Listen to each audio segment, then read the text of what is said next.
Hello, welcome to الكرامة News Service, and we start our top stories for today with current affairs in Libya. Fighter jets of Arab Libyan armed forces launched an airstrike on a terrorist Daesh group sites in Sirte. Media sources stress that the bombing led to plumes of black smoke from the building, which is considered the most important for the terrorist group in the city. The sources noted that the explosions have also resulted in destruction of a number of mechanisms as ambulances rushed to transport the bodies and the wounded people from this side.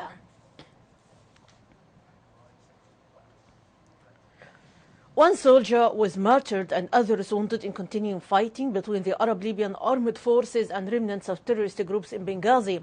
A medical source at Al-Gala Hospital stressed that the hospital received the body of martyr Faraj El-Ghiryani, who was injured in Al-Lithi district. The hospital also received 10 moderately injured people from Al-Lithi and Souq Al-Houd districts. Dialogue Committee member of Parliament Abu Bakr Ba'ira said it's likely to go to the Moroccan city of Sukhayrat Tuesday to view the notes on the fourth political agreement draft in order to modify it according to all parties' notes. Ba'ira noted that Parliament were divided into three blocks to consider nomination of the Prime Minister and his deputies, noting that the document had been agreed upon except for some points topped by structure and powers of a State Council due to one of the points which obliged the government. He noted that this matter is rejected and they agreed that the Parliament should be an advisory body with limited powers. Concerning the current dialogue committee, that the document stressed keeping it as it is.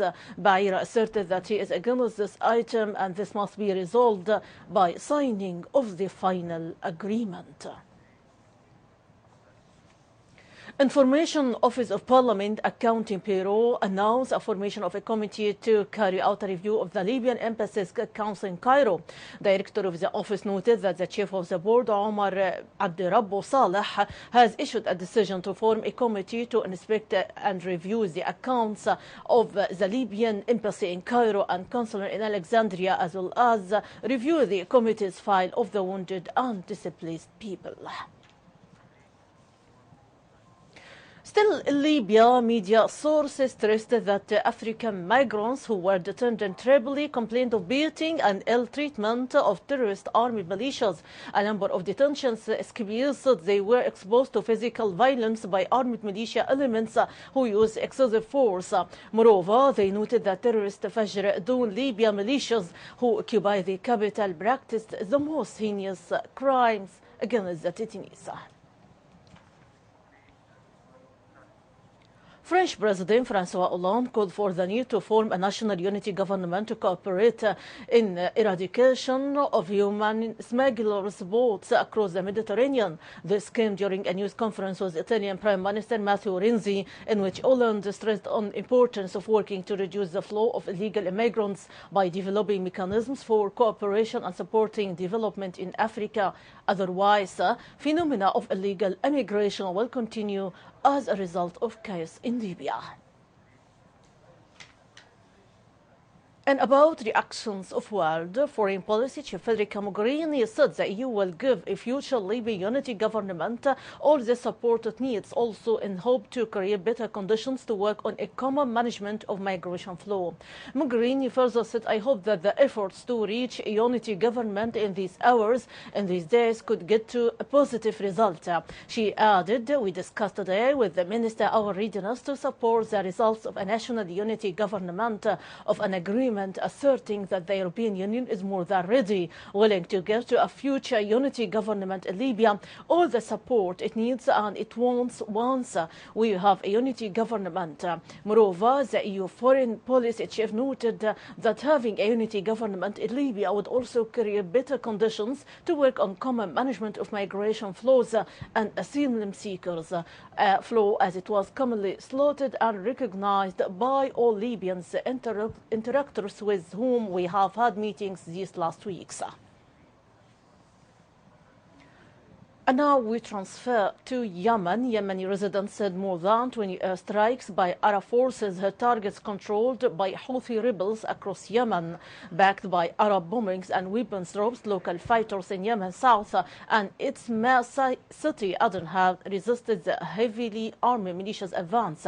In other residents reported 3 raids on the Houthi-controlled international airport, while another bombing destroyed parts of the Ottoman-era Sira Castle, a symbol of the city and the latest cultural site in Yemen to suffer damage in the war. Along Yemen's border with Saudi Arabia, a resident in Hijaz province reported 5 air raids on buildings housed Houthi forces and their army allies who have repeatedly clashed with Saudi forces in recent weeks. An Arab military coalition has been bombing the Houthis for 3 months to restore the country's exiled government, mainly drawn from the Shiites. Izwadi said the Houthis are allied to Yemen's former president Ali Abdullah Saleh, who still has the loyalty of much of the army. They are fighting President Abu Mansour Hadi, who is exiled in Riyadh, and southern separatist tribal factions and other political groups. And about refugees in Syria, more than 2,000 Syrian refugees who have fled into Turkey crossed back today, security sources and witnesses said, as the gate reopened a few days after terrorist Daesh militants were ousted from frontier town of Tel Abyad by Syrian Kurds. Amid night security on the Turkish side, hundreds of refugees, mostly women and children, carrying bags of belongings, crossed the border from the Turkish town of Akaka to Tel Abyad. Security sources note that the border gate was subsequently kept closed for 4 days for security reasons. Syrian Kurdish-led forces captured Tel Abyad from terrorist Daesh group last week, driving the militants away from the frontier in advance, backed by U.S.-led airstrikes. More than 23,000 refugees fleeing fighting in northern Syria entered Turkey area this month, according to Turkish authorities cited by the UN Refugee Agency. The U.S. congratulated the people of Mali and the parties which signed a peace agreement with Tuareg-led rebels. Spokesman for U.S. Ministry of Foreign Affairs John Kirby said in a statement that the U.S. State Department held reaching a compromise and settling their differences through dialogue. An alliance of Tuareg-led rebels and the Malian government signed a peace deal meant to draw a line under 2012 uprising and allow the authorities to focus on tackling the militias threat in the country's desert north.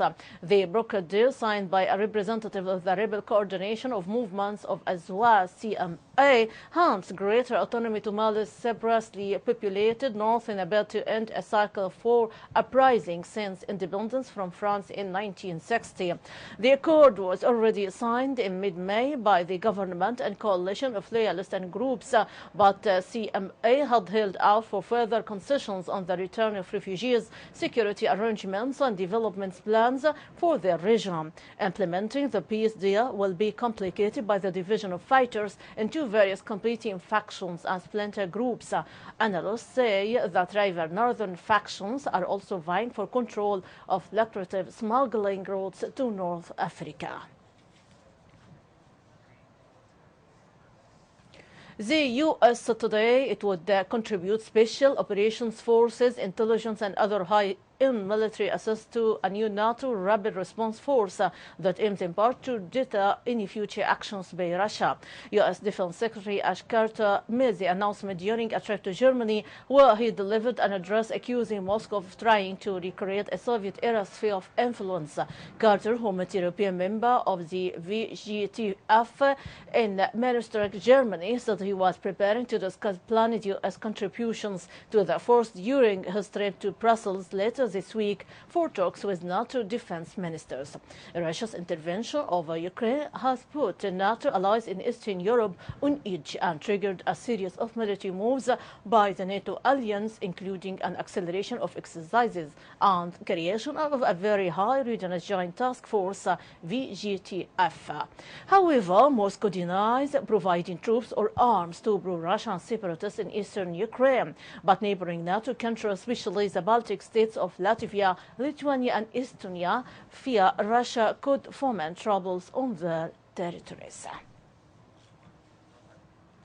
European foreign ministers have extended sanctions on Russian energy, finance and defense industries until the end of January 2016. The measures hitting Russia's energy, defense and financial sectors were first imposed in July 2014 for a year. Now they have been extended to the end of January 2016. EU leaders say sanctions will stay until February Minsk ceasefire deal in Ukraine is fully implemented. However, Russia continues to deny its involvement in the war.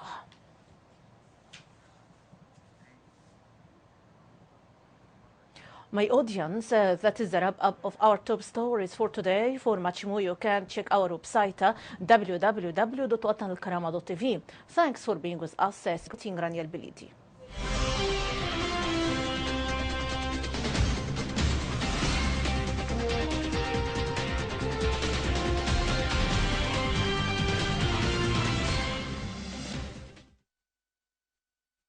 رمضان